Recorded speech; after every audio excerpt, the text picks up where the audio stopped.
Is based on cost arithmetic. అందువల్ల ఆ cost అరిథమెటిక్లో తన వైపు ఎంతో కొంత మొగ్గు రావాలని అన్ని పార్టీలు ప్రయత్నిస్తాయి. ఆంధ్రప్రదేశ్లో కూటమి ప్రభుత్వం ఏర్పడి 2 ఏళ్ళు అయింది. కూటమి ప్రభుత్వ పాలన ఈ 2 ఏళ్లలో చాలా అద్భుతంగా ఉంది అని చెప్పి ఆ పార్టీల నాయకులు చెప్తూ ఉన్నారు. రీసెంట్గా 2 ఏళ్ల పాలన సందర్భంగా పూర్తయిన సందర్భంగా సభలు సమావేశాలు కూడా నిర్వహించుకున్నారు. కానీ వైఎస్ఆర్ కాంగ్రెస్ పార్టీ అంటోంది సార్, ఈ 2 ఏళ్ల పాలన చాలా బాగాలేదు, ప్రజల్లో వ్యతిరేకత పెరిగింది అని చెప్పేసి. ఏంటి సార్ వీళ్ళు చెప్తోన్న దానిలో ఏది నిజం? అంటే ఒకటి మనకు అసెస్మెంట్ చేయడం ఇబ్బంది ఎందుకు అవుతుందంటే జరిగింది 2 ఏళ్ళు, ఉంది 3 ఏళ్ళు. మీకు 3 ఎలక్షన్స్ వచ్చేంత వరకు మీకు ఆ టిప్పింగ్ పాయింట్ రాదు. మీకు ప్రజల్లో ఉండే అభిప్రాయాన్ని ఒక క్వాలిటేటివ్ చేంజ్ రాదు, మీకు క్వాంటిటేటివ్ చేంజెస్ మాత్రమే వస్తాయి, పరిమాణాత్మక మార్పులే వస్తాయి తప్ప గుణాత్మక మార్పు రాదు. అది గేజ్ కూడా చేయలేము. అందువల్ల మీరు ఇప్పుడు ఏ సర్వేలు చూసినా అది కంప్లీట్గా రియల్ పిక్చర్ ఇస్తుందని నేను అనుకోను. బట్ నేను చాలా ప్రాంతాలు తిరుగుతూ ఉంటాను, చాలామందితో మాట్లాడుతుంటాను 2 తెలుగు రాష్ట్రాల్లో. కనుక నాకు గ్రామాన పరిచయాలు ఉన్నాయి. ఈ 40 ఏళ్లలో నేను ఇచ్చాపురం నుంచి తడ వరకు తిరగని ఊరు లేవు. ప్రతి జిల్లాలో కనీసం ఒక 10 ప్లేసులు వెళ్ళుంటా. 10 ప్లేసులు, 1 కాదు 2 కాదు, నేను ఈ 40 ఇయర్స్లో. అందువల్ల నాకు అనేక వర్గాల ప్రజానీకంతో సంబంధాలు ఉన్నాయి కనుక వీరితో నిరంతరం మాట్లాడుతూ ఉంటాను. అందువల్ల ఇది రిప్రజెంటేటివ్ ఒపీనియన్ కాకపోవచ్చు, కానీ ఒక స్థూలమైన అభిప్రాయానికి కనుక చూస్తే అసంతృప్తి ఈ 2 ఏళ్లలో పూర్తిగా ఏమీ లేదు అని ఎవరైనా అనుకుంటే అది పొరపాటు. అసంతృప్తి తీవ్రంగా ఉంది, ఇప్పటికిప్పుడు ఈ ప్రభుత్వాన్ని తీసిపడేయాలన్నంత కోరిక ఉంది అని ఎవరైనా అనుకున్నా అది పొరపాటే.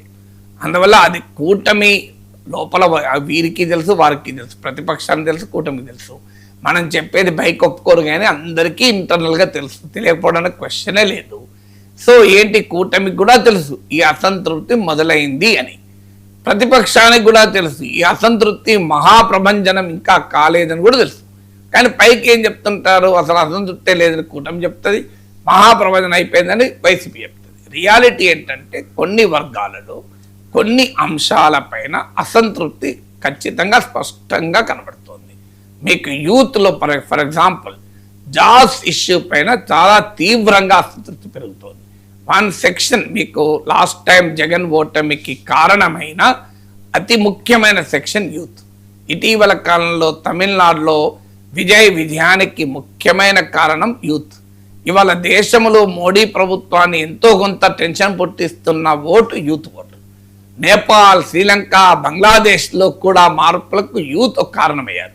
అందువల్ల interest of the young voter అనేది ఇటీవల కాలంలో ఒక పొలిటికల్లీ ఎక్స్ప్లోజివ్ అంశంగా మారిపోయింది దేశంలోనూ ఇతరత్ర కూడా.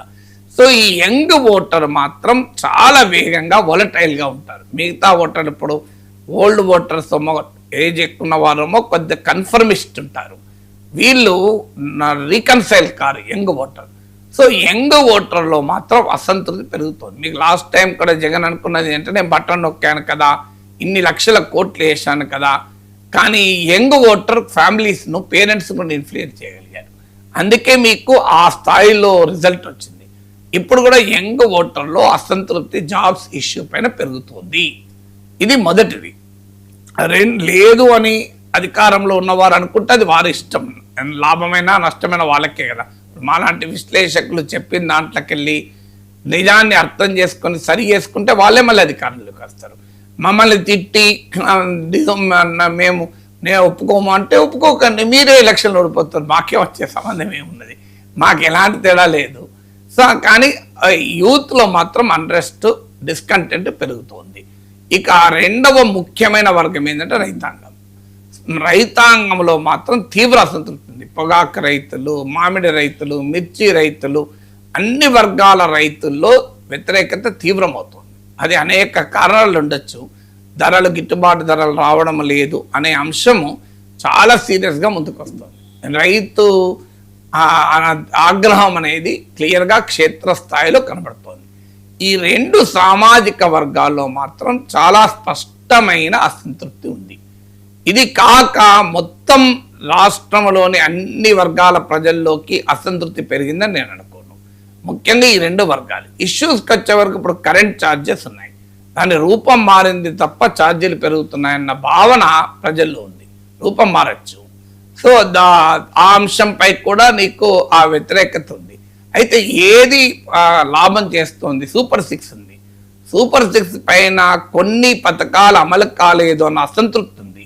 వైసీపీ యొక్క అభిప్రాయంలో ఉంది ఏంటంటే సూపర్ 6 ఎక్కడా అమలు కాలేదు, దాంతో కంప్లీట్గా ప్రజలు వ్యతిరేకంగా ఉన్నారన్న అంచనాలో వాళ్ళు ఉన్నట్లు కనపడుతోంది.